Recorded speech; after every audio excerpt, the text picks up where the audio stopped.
Hey everybody, today I'm going to be focusing on Seneca's letter number 4, and we're going to be diving into the passages of this letter that talk about death. And this is a really important subject for Seneca because he talks about it a lot, but also more broadly for the Stoics, the school of philosophy that Seneca ascribes to. Because death to the Stoics was one of the most important things that you could meditate on, possibly even the most important thing that you could meditate on. And, I actually have tattooed onto my arm Memento Mori, which is Latin for remember death, and it's kind of an expression that is associated with the Stoics. And the reason I got it tattooed onto my arm is because it was an idea that I was really starting to wrestle with and really starting to think deeply about. And I don't pretend that I have reached any sort of final destination in my exploration of this idea of remembering death and as the title of this episode, learning how to die. I think that it's an endless process that we're involved in of coming to terms with the mortality of our existence. But there are some things that I've been thinking about in relation to this idea that I'd kind of like to mix in with Seneca's thoughts, because a lot of the stuff that Seneca writes about death, it's hard to catch it perfectly as it's supposed to be taken. And so I'm going to do my best to maybe decipher some of his writings in this letter on death, and maybe infuse into those insights some of my own thoughts as I have been meditating on this idea of remembering death and learning how to die. So we'll jump into the first quote. He says, quote, "No evil is great, which is the last evil of all. Death arrives. It would be a thing to dread if it could remain with you. But death must either not come at all, or else it must come and pass away." End quote. So I really like this first passage because it is one that takes some time to wrestle with and to think about, because he's using words like evil, and I know that this is the English translation, but essentially what he's saying is nothing is really that scary, which is the last scary thing of all. And the thing about death is, here's the punchline: either you're still living or you're dead. Either death won't come at all to you, or it will come and pass away. And so that should give you some comfort. It's very similar to the idea that the Stoics talked about. I believe it was Seneca. He essentially says that the good thing about pain is either you're feeling pain and you can bear it because you're strong enough to overcome that pain, or the pain is so strong that you're dead, right? And so there is that kind of binary view that the Stoics had, which is, listen, either the pain is going to be too strong for you and you're dead, or you can bear the suffering of that pain because you're still alive. So if you're still alive and if you're still in the grips of that pain, then here's some good news. You're in the grips of that pain because you are strong enough to overcome that pain. And the thing is, that's a really tough idea to swallow because, we know that pain is one of the truest things in the world. It's like, you can't always intellectualize your way around or out of pain. And so it's kind of it's an idea that takes a lot of time to really think about and takes practice to implement into your life. Not that you should practice, like giving yourself unnecessary pain, but the idea is that, listen, you're strong enough to bear this. And it's also helpful to remember that Seneca is a guy who lived this idea of remembering death and coming to peace with your death and learning how to live. I mean, here's a guy who was ordered by Nero to commit suicide.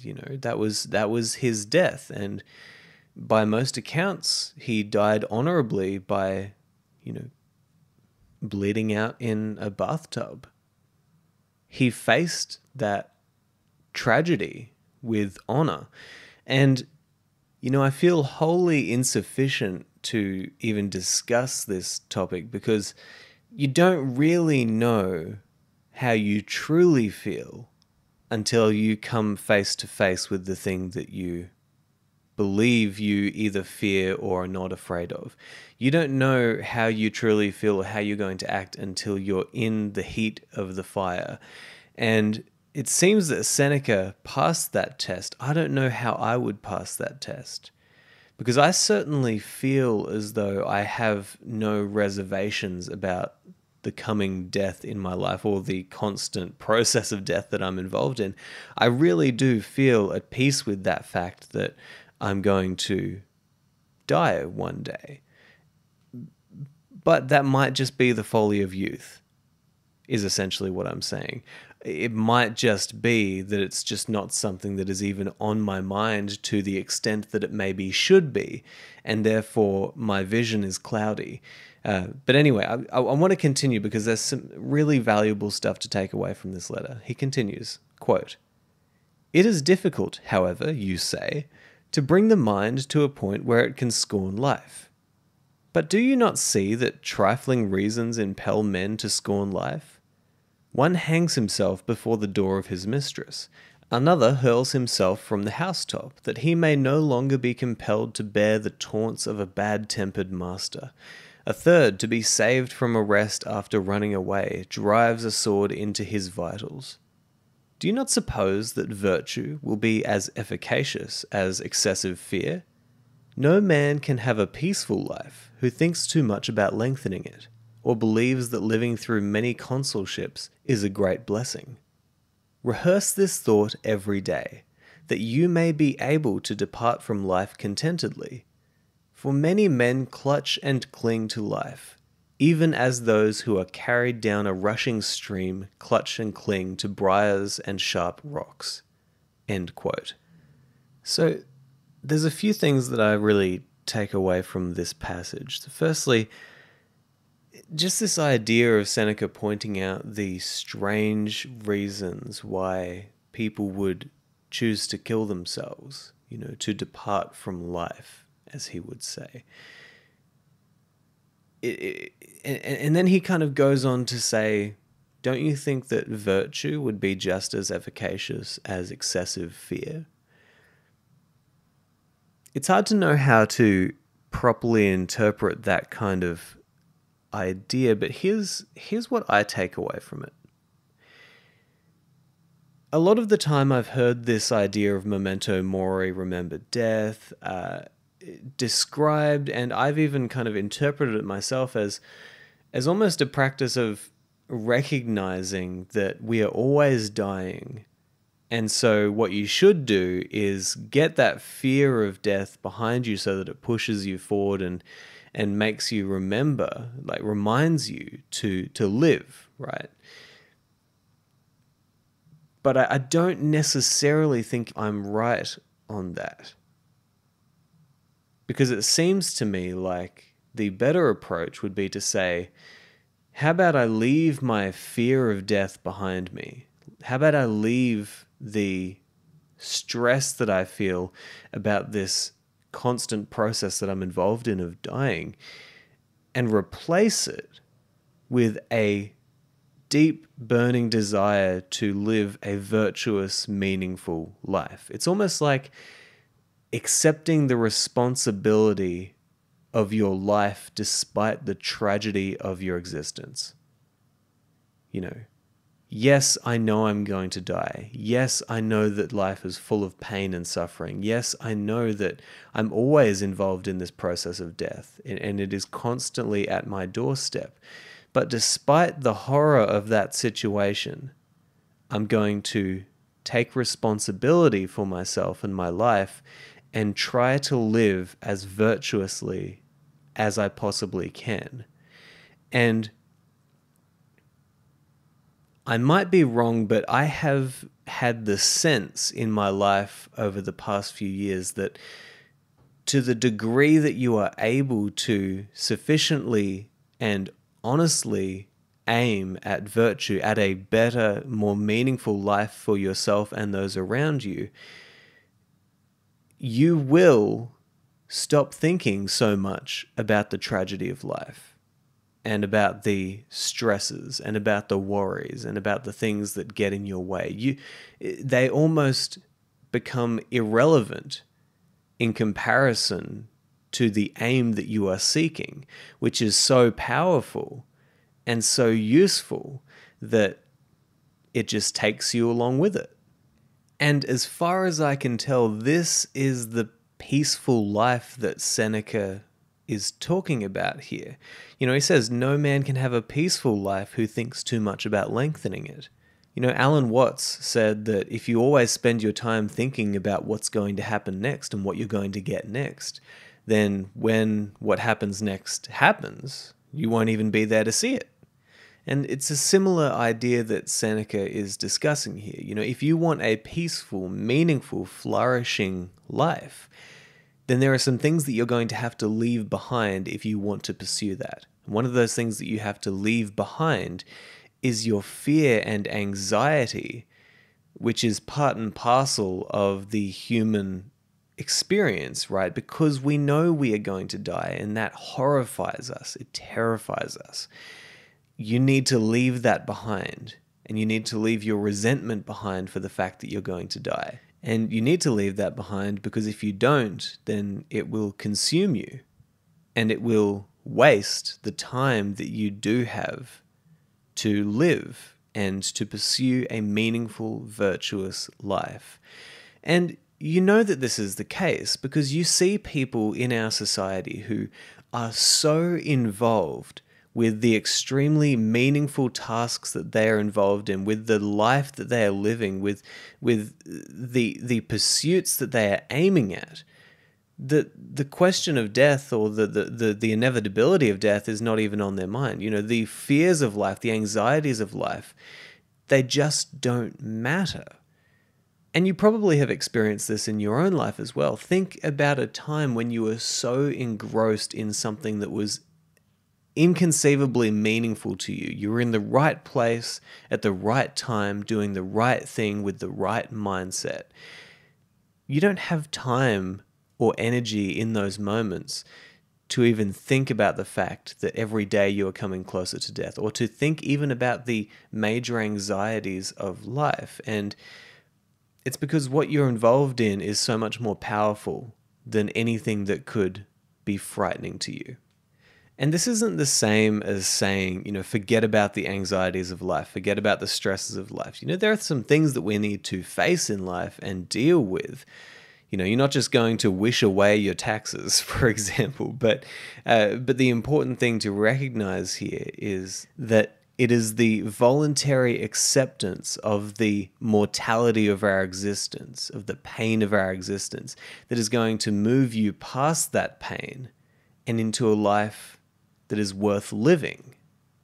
And this is where Memento Mori really comes in. It's like, look at death so that you know that you can look at it. Look at it and accept it. Look at it and study it. And recognize that learning how to live is no different from learning how to die. It's the same thing. In every moment, you are living and you are also dying. And at the end of all this, all of us die. And you don't know what is going to happen next. You don't know whether the you that you think is you is going to just pass away, or if it's going to continue. You don't know that. And so if death is inextricably linked to this process of life, and if there is no life without death, just in the same way that there is no day without night, or yin without yang, if there's no life without death, then what's the purpose of fearing it? It's the same thing. And so when we start to aim at more worthy, virtuous aims, and when we voluntarily accept the pain of our death, which is also the pain of our life, then we can move to a better direction, and we can live a peaceful existence. And not peaceful in the way that it's always going to be happy and it's also going to be joyful and it's always going to be amazing. No, peaceful in that you know how to get through it.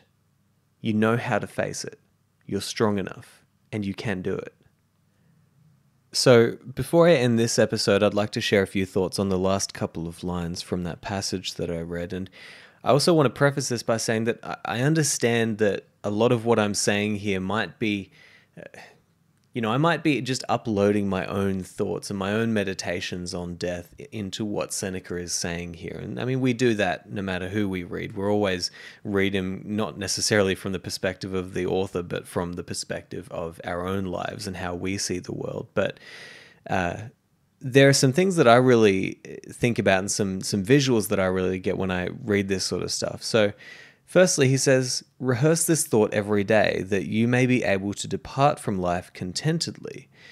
For many clutch and cling to life, even as those who are carried down a rushing stream clutch and cling to briars and sharp rocks.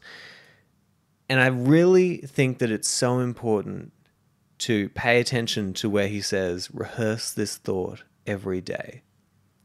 Keep it on your mind that you might be able to depart from life contentedly. There are people in life who do things that we admire. There are people in life who have perspectives that we think, wow, if I could have that perspective, that would be so helpful and useful and meaningful for me in my life. But how often do you actually sit down and think, how could I get that perspective? How could I be more like that person? How could I think more like that person? Seneca is saying here, consider this thought. Maybe you could leave life contentedly. How often do you actually sit down and think, could I live a peaceful life? Could I live a life that was worth living, and at the end of it, despite the fact that I died, I could say that was a really beautiful life? We're all making it up as we go, and it's almost as if you want to come to the end of your life and say, the painting that was my life was beautiful, or at least it told a story that was worth telling. And so I just really like that he reminds us, why don't you actually consider this thought? Could I live a meaningful, contented, peaceful life? Because we don't often spend the time doing the very necessary work of actually asking the right questions and honestly asking those right questions. And then he goes on to say, like I already read, that many people clutch and cling to life like they're going down this stream. And that gives me a really interesting kind of image in my mind of life like a river. I think that's a beautiful analogy. It's almost like the place where you are thrown into the river is your birth, right? And the end of your life or death is kind of the distant horizon of the river that you're coming to, but you don't quite know where it's going. There might be a waterfall, it might just be a beautiful stream, it might lead to the ocean, like wherever it's going, you don't know, but you're horrified because you've been thrown into this river that is kind of taking you along with it. And so a lot of people, when they're in this river of life, they're clutching and grabbing onto sticks and sharp rocks and they're trying to get out. And, meanwhile, some people manage to go with the flow. You've heard that expression. Some people manage to just allow life and fate to sweep them along calmly down this river towards the final destination, which you don't quite know where it will lead you.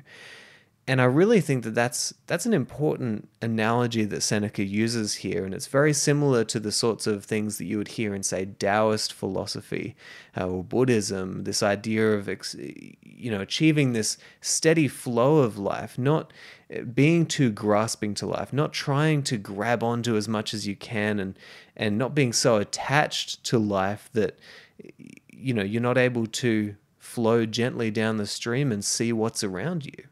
And the idea is, amor fati, love your fate. You're in life. You're all in. You're in this river. You're flowing down it. Fate is taking you along with it. So, why don't you love that process? And why don't you aim at something worthwhile? Why don't you take a look around you and see what there is to see? See where that flow takes you. Listen, pay attention, gain some understanding, gain some self-knowledge, and go where life is taking you. I think that's a really beautiful idea, and I hope that what you're seeing here as we're talking about these ideas and talking about Seneca's thoughts on death is that learning how to die is exactly the same thing as learning how to live. It's the same idea.